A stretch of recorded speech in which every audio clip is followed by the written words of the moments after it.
자, 오늘 이제 1월 18일입니다. 오늘은 저희가 어떤 얘기 하려고 가져왔냐면요, 또 추억팔이 오랜만에 또 한번 해야죠. 네. 이 팀 린스컴 선수에 대한 얘기를 한번 나눠보려고 합니다. 린스컴 같은 경우에는 많은 분들이 기억하시겠지만 2000년대 후반을 이 짧은 시기 임팩트 있는 활약을 펼쳤던 정말 멋있는 투수였었죠. 그렇죠. 작은 키 그리고 장발 다이나믹한 투구 폼으로 그 체격에 100마일을 던져서 무수한 삼진을 잡아내는 선수.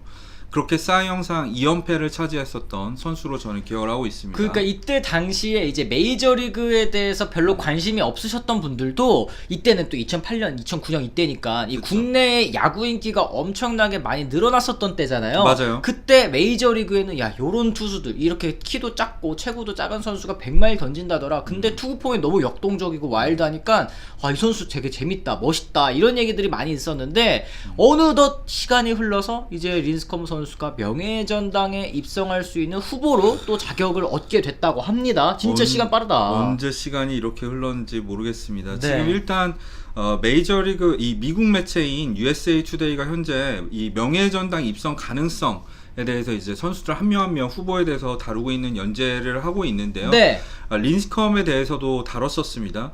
2007년에 데뷔해서 2016년에 은퇴를 했었는데 딱 10년이네. 이 짧았던 린스컴 선수의 커리어를 한번 되짚어 보도록 하겠습니다. 그래요. 본인은 은퇴한다고 얘기는 안 했습니다만 이게 그치. 사실 메이저리그 명예전당 입성 자격을 얻는 거는 마지막 메이저리그 기록으로부터 5년이 지났을 때부터 그러니까 이제 입성 자격이 생기는 거죠. 5년 동안 메이저리그에 못 올라오면은 그냥 은퇴로 간주를 하는 거예요. 그리고 이제 투표를 시작합니다. 맞습니다. 어쨌든 이 린스컴 선수의 통산 성적부터 한번 읊어드리도록 하겠습니다. 278경기 1682이닝 110승 89패 1세 1무 평균 자책점 3.74인데 사실 통산으로 놓고 보면 조금 이 전성기 때 임팩트에 비해서는 좀 많이 아쉽다라는 생각이 들 수밖에 없습니다. 누적 성적만 놓고 보면은 사실 명예전당감이라고 할 수는 없을 것 같아요. 택도 없지, 택도 없지. 택도 없습니다. 네. 하지만 2008년, 2009년 2년 연속 내셔널리그 싸이 영상을 수상을 했었는데 이때 임팩트가 정말 대단했었잖아요. 뭐 그런 얘기를 좀 해볼 수 있을 것 같고,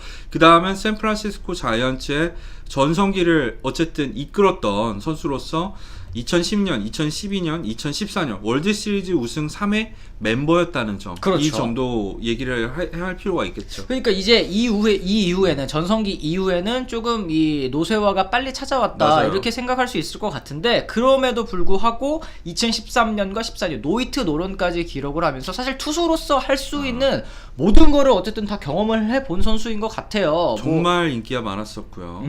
이 전국구적인 인기를 자랑했었던 이 얼마 전에 저희 라이브 방송에서도 요즘에는 뭐 데릭 지터 이후에 전국구적인 스타가 없죠? 라고 물어보시는 분들께 그리고 린스컴이 있었습니다. 근데 린스컴 이후에는 나오지 않고 있는 것 같습니다. 저희가 이런 대답을 해드렸던 걸로 기억을 하는데 네. 어쨌든 린스컴 선수의 커리어 한번 좀 살펴보도록 하겠습니다. 일단 뭐 린스컴 선수 같은 경우에는 이 아마추어 당시에 워싱턴 대학교, 그러니까 워싱턴 DC가 아니라 워싱턴 주에 있는 대학교에서 이 골든 스파이크 어워드, 그러니까 대학 투수 최고상을 이미 수상을 했었죠. 네. 그래서 사실은 이 드래프트에서도 상위 라운드 지명이 거의 유력한 상황이었는데 이 작은 체구, 이 180cm밖에 안 되거든요. 투수로서. 스파이크 신고 네. 180입니다. 이 투수로서 180밖에 안 되는 이 신장탑 때문에 이 스카우트들이 뽑기를 좀 꺼려하는 그런 움직임이 있었습니다. 원래는 이제 워싱턴주 연고인 시애틀이 뽑으려고 했었는데 이때 당시 시애틀이 린스컴의 신체 조건을 생각했을 때 롱런 가능성에 좀 의문이 있기 때문에 패스를 했었죠. 그러고 나서 뽑은 선수가 이제 브랜든 모로, 당시에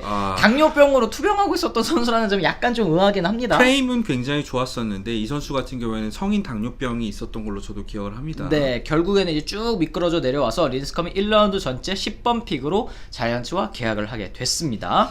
자이언츠가 린스컴을 오랫동안 지켜보진 않았었죠. 물론 대학교 이 투수이기는 했습니다만 2007년에 트리플 A에서 5경기 뛰고 곧바로 콜업을 시켰습니다. 31이닝 1실점 하자마자 바로 콜업을 했는데 사실은 요즘에 이제 서비스 타임 때문에 콜업 시기를 좀 늦추거나 아니면 슈퍼2를 피해서 올리거나 하는 구단들이 많았는데 이때 당시에는 사실 2007년 자이언츠가 암흑기 거의 끄트머리에 있었던 그렇죠. 시기이기 때문에 바로바로 팀에서 이 콜업을 선택을 하면서 이 팬들에게 그나마 좀 서비스라고 해야 될까요? 보여줄 수 있는 경기를 좀 만들어 보겠다라는 의도 보도가 있었어요. 마이너리그에서 더 배울 게 없기도 했었죠. 5경기 동안 1실점 하는데 뭐 무슨 명목으로 마이너리그에 묶어놓을 거야. 그런 투수 것도 수비가 분명히 부족하다. 있었고. 이런 핑계를 대려면야 안 올릴 수 있었겠죠. 사실 데뷔 시즌 자체는 좀 평범했었는데 네. 다음 해부터 정말 엄청난 임팩트를 보여줬었습니다. 맞습니다. 말씀드린 것처럼 2008년과 9년 2년 연속 사이 영상을 수상을 했는데 2010년에 사실 이제 플레이오프 때 그때 2010년 후반기에 살짝 좀 성적의 하락세를 겪었었음에도 불구하고 이 포스트 시즌 로이 할러데이, 클리프리 당대 최고의 베테랑 투수들과 맞붙어서 도장 깨기에 성공하는 모습이 굉장히 좀 큰 그렇죠. 임팩트를 남겼어요. 그러면서 이제 샌프란시스코의 월드 시리즈 우승을 이끌었었던 걸로 기억을 하고요. 근데 이제 하락세가 이 이후에 너무 빠르게 찾아왔습니다. 맞습니다. 먼저 얘기를 해야 될 거는 역시 너무 복잡한 투구폼.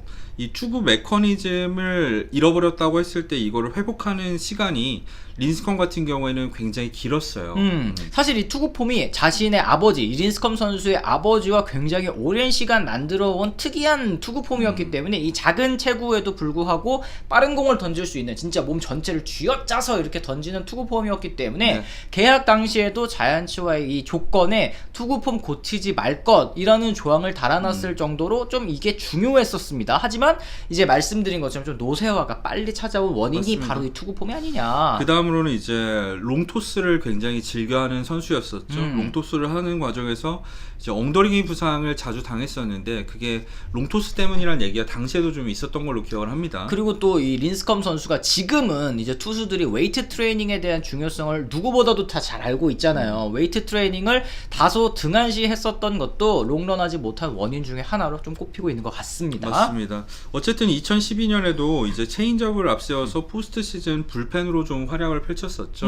린스컴의 원래 주무기는 100마일에 육박하는 빠른 공과 커브볼이었었는데 아무래도 좀 성적이 하락하면서 장착한 체인지업이 잠깐 메이저리그를 대표하는 필살기로 자리를 매김한 적도 있었습니다. 네, 하지만 이제 결국에는 평균 한때 전성기 때는 94마일, 이게 151km잖아요. 151.3km까지 나왔었던 구속이 평균 구속입니다. 평균 구속이. 근데 2015년에는 평균 구속 87마일, 140km를 간신히 넘는 구속까지 폭락을 하고 말았습니다. 맞습니다. 네. 이제 신체 프레임이 너무 작다 보니까 메커니즘이 무너지면서 구속 하락이 너무 빨랐던 것 같아요. 네, 뭐 이후에도 아버지랑 계속 재기를 위해서 투구폼도 고치고 뭐 증량하고 여러 가지 투구 훈련 프로그램을 거치면서 좀 재기를 노려봤습니다만 결국 다시 부활하지 못했고, 그렇죠. 2016년에는 에인절스와 250만 달러의 계약 선발로 9경기 ERA 9.16을 진짜 기록하면서 방출됐어요. 완전 폭망했죠, 사실. 가슴이 너무 아팠어요, 저는 사실. 이때 완전히 망해가지고 사실 린스컴 같은 경우에도 이 다음에는 막 그 런닝 셔츠 입고 막 재활을 하고 있다, 뭐 쇼케이스도 한다 이러더니 2018년에 이제 오승환 선수랑 계약이 불발된 텍사스와 이 불펜으로서 100만 달러의 계약을 맺었거든요. 네. 근데 결국에는 뭐 메이저리그에 올라오지 못했었죠. 그렇죠. 이제 부상이라든지 부진, 마이너리그에서 재활 등판을 했음에도 부진하면서 결국에는 메이저리그에 다시 돌아오지 못한 린스컴 선수였습니다.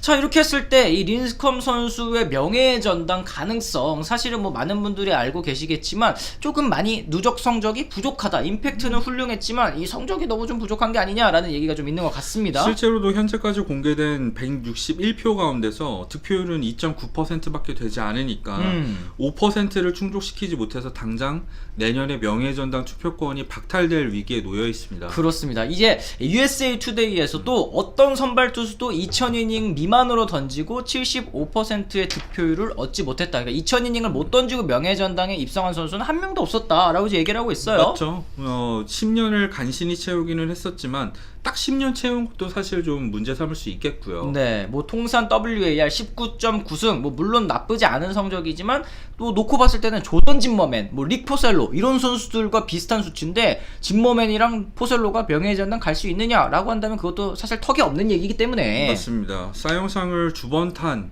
선수이긴 합니다만 이런 점들이 좀 아쉽게도 부족하기 때문에 명예전당 투표 자격을 상실할 것이 굉장히 유력한 상황입니다. 네, 혹은 이제 뭐 미래 베테랑 위원회로 입성할 수 있는 가능성은 좀 있을까요? 어떻게 보세요? 베테랑 위원회는 뭐 언제든 가능성이 열려 있긴 한데 그렇게 해서 입성하게 된다고 하더라도 투표를 통한 입성과는 좀 취급이 다르기 때문에 네.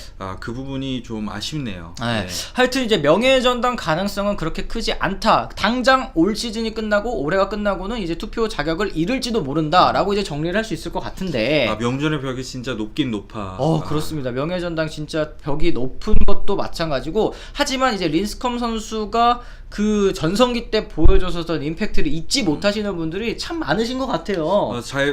사실 저희가 린스컵 전성기 하이라이트를 이제 스포일러 MLB를 통해서 공개를 했잖아요. 저도 그걸 다시 보면서 와, 이런 린스컵이 있었는데 하는 생각이 들더라고요. 네. 패스볼이 정말 레이저처럼 직선처럼 쭉 날아가는 느낌이 있고, 뚝 떨어지는 이 커브볼과 체인지업 정말 위력적이니까 한번 관심이 있으신 분들은 그 영상도 보시는 게 좋을 것 같습니다. 그렇습니다. 저희가 오랜만에 또 이제 추억팔이, 이 추억 여행을 한번 또 린스컴 선수와 떠나봤는데, 또 여러분들이 기억하시는 린스컴 선수는 어떤 모습일지 또 궁금합니다. 또 댓글을 통해서 많은 분들 의견 남겨주시면 감사하겠고요. 저희는 또 내일 또 다른 컨텐츠로 다시 돌아오도록 하겠습니다. 지금까지 시청해주신 분들 모두 감사합니다.